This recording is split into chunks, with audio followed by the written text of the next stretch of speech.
In this video, we analyze the so-called software sustainability, so how a software and its development can minimize the negative impact on the environment and maximize its value for users and society.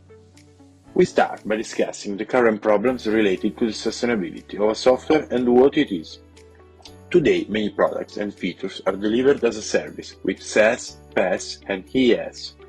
This results in services, products, and infrastructures as a service, and therefore we can define IaaS, everything as a service. Furthermore, nowadays we are witnessing an exponential increase in IoT devices and smart homes full of intelligent devices, all connected to the internet.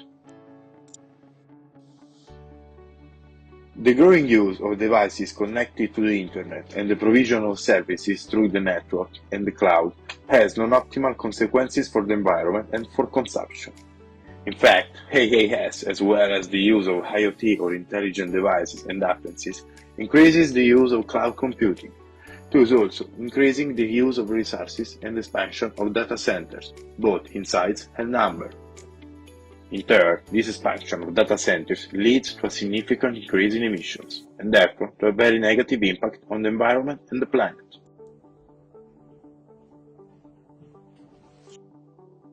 We therefore have a great need for sustainable software. But what do we mean for sustainable software? We explain it by introducing its 4 dimensions: technical, economic, social, and environmental.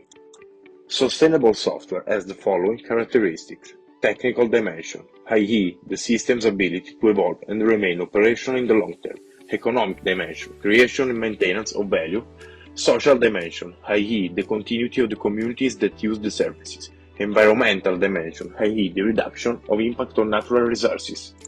Each dimension has its own indicator: dependability of services for technical dimension, return of expenses for the economic dimension, rate of awareness for the social dimension, labeling on environmental impact for the environmental dimension. Today we focus only on the energy efficiency of electricity consumption, but we must also consider the sustainability of the other dimensions. We therefore need different responsibilities for the different development phases. Everyone in each phase of software development, in each dimension, must have their own responsibilities.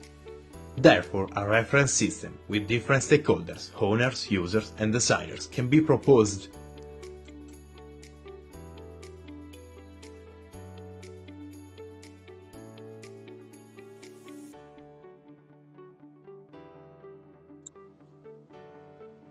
To reduce software consumption in every aspect and dimension, let's start by analyzing one of the solutions: the Cruise algorithm, which through optimization manages to reduce energy consumption and resource usage, managing to reduce data center consumption and emissions, but also maintaining good cloud reliability.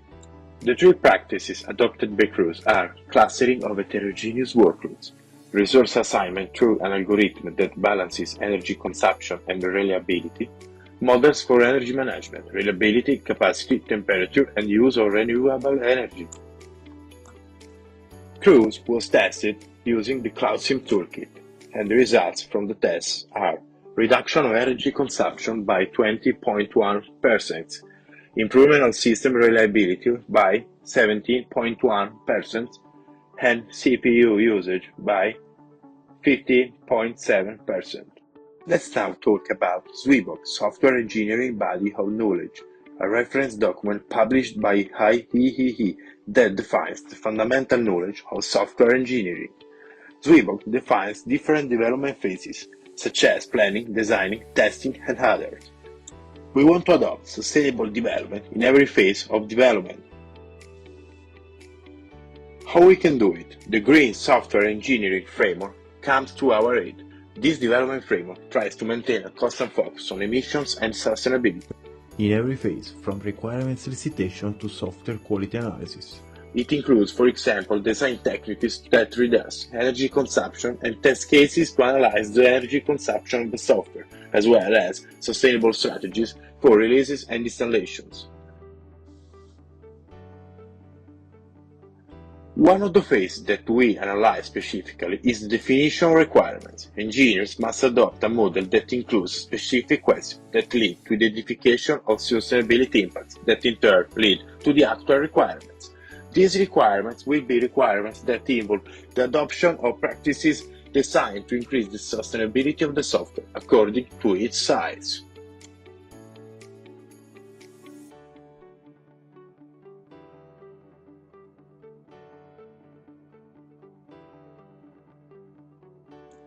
Let's take a quick example of Airbnb's impacts across the 4 dimensions. For the economic impacts, homeowners who rent through Airbnb can earn 55 more than long-term rentals in the same area, and platform has removed from 7,000 to 13,000 long-term housing units from the market. The social impacts of Airbnb are the displacement of low-income residents, especially in non-white areas, and increase in social inequality. This is a demonstration of how long-term implications of software systems can be overlooked at the same time, and therefore demonstrates the importance of requirements recitation phase. To help requirements engineers identify the impacts of software on long-term sustainability, a framework is presented, Sustainability Awareness Framework, SUSE. In the framework, the impacts of software on long-term sustainability are classified as immediate, direct effects resulting from the use of the system, enabling effects that emerge over time as a consequence of continuous use, structural, permanent changes at macro level.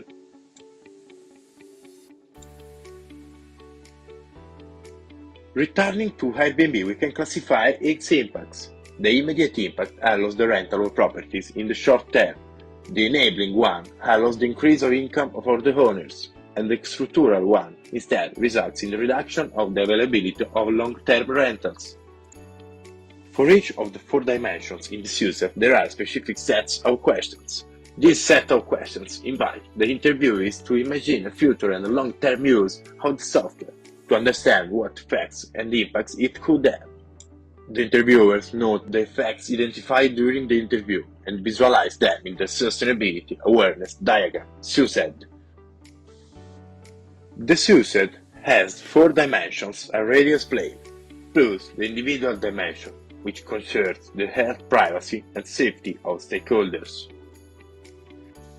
In the SUSED, engineers insert what they have collected from the interviews, classifying the data according to the 5 impacts, also considering the individual one of the stakeholders.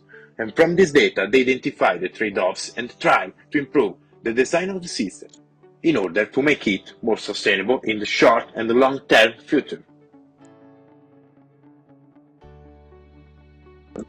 If we analyze the current situation in software development organizations, we notice that they recognize the importance of sustainability in development phases and in the use of the practices and frameworks that we have just exposed.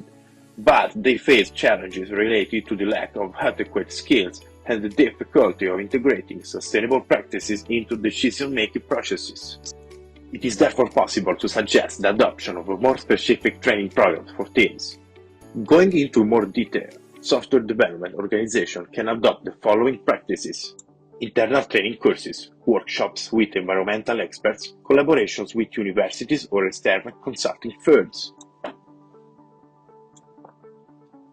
Despite these initiatives, it is worth highlighting the lack of standardized methodologies to measure and implement sustainability.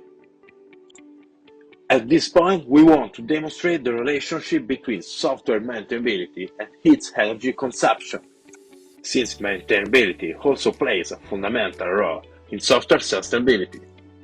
We start by specifying the metrics related to maintainability of a software and its code: total lines of code, TLOC, cyclomatic complexity, percentage of comments, and percentage of duplicate lines of code. All these metrics can be measured with specific tools, among all Sonar Cloud, the most widespread in this field. As for the energy consumption, we rely on EET, energy efficiency testing, that is, monitoring the consumption of the processor, hard disk, graphics card, and other components of a machine, on which the software we want to measure is running. HET can be performed with tools such as watt meters, network analyzers, and the like. Among the maintainability metrics, the only one that has demonstrated a strong correlation with energy consumption is the total lines of code TLOC.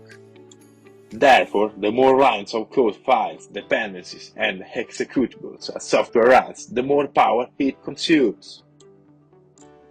Power consumption, on the other hand, does not follow a uniform pattern for all hardware components. For this reason, it is difficult to correctly identify a hardware component that always generates a high power consumption in every case. We come to this conclusion through tests performed on Redmine, a free and open source software for project planning and backtracking. 4 versions of software were analyzed from 2.5.1 to 3.4.6. We take 4 scenarios as test cases representing the main features of Redmine: creating a project, a user, modifying tasks, simulating progress. We analyzed the procedure performed in the test cases. First, the device under test was configured, in this case a normal PC. Then the tests were repeated 20 times to minimize a typical value. Finally, the results and correlations between maintainability and energy consumption were analyzed. We summarize analysis of the results obtained from the tests on the various versions of Redmine. Regarding maintainability, TLOC and complexity progressively increase, while the percentage of comments and duplicate lines do not follow a uniform pattern, with decreasing values in some versions. Regarding energy consumption, total and processor consumption increase with the increase of the lines of code, while that of the other components does not show a consistent pattern. At this point, we can deduce that energy consumption has a strong correlation only with TLOC, and therefore TLOC is directly proportional to energy consumption. Let's list some considerations. To increase the validity of these tests, the study could be expanded to more applications, or other software quality measures could be considered to identify relevant metrics for energy consumption, in addition to conducting the tests in a controlled environment. We conclude by highlighting that energy efficiency is a fundamental part of software development, and it is growing in importance in recent years. Furthermore, it is possible to predict energy consumption through the TLOC metric, very useful for our codes.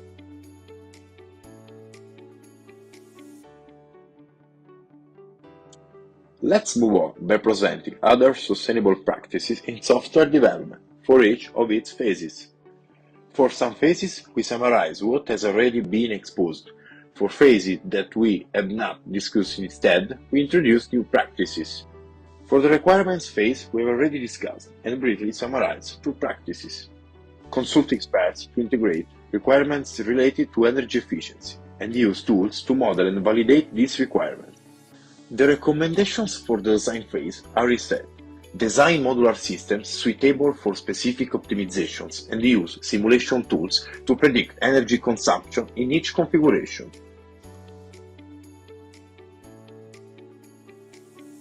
For the code, it could be very useful to optimize it to reduce the TLOC and therefore remove unnecessary operations, and use languages and environments with a good balance between productivity and consumption.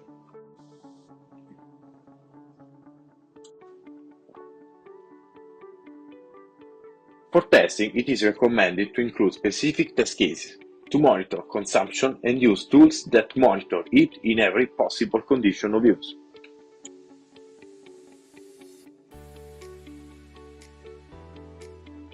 For maintenance, instead, it is recommended to apply regular updates to improve energy efficiency and reduce obsolete or deprecated dependencies to reduce complexity.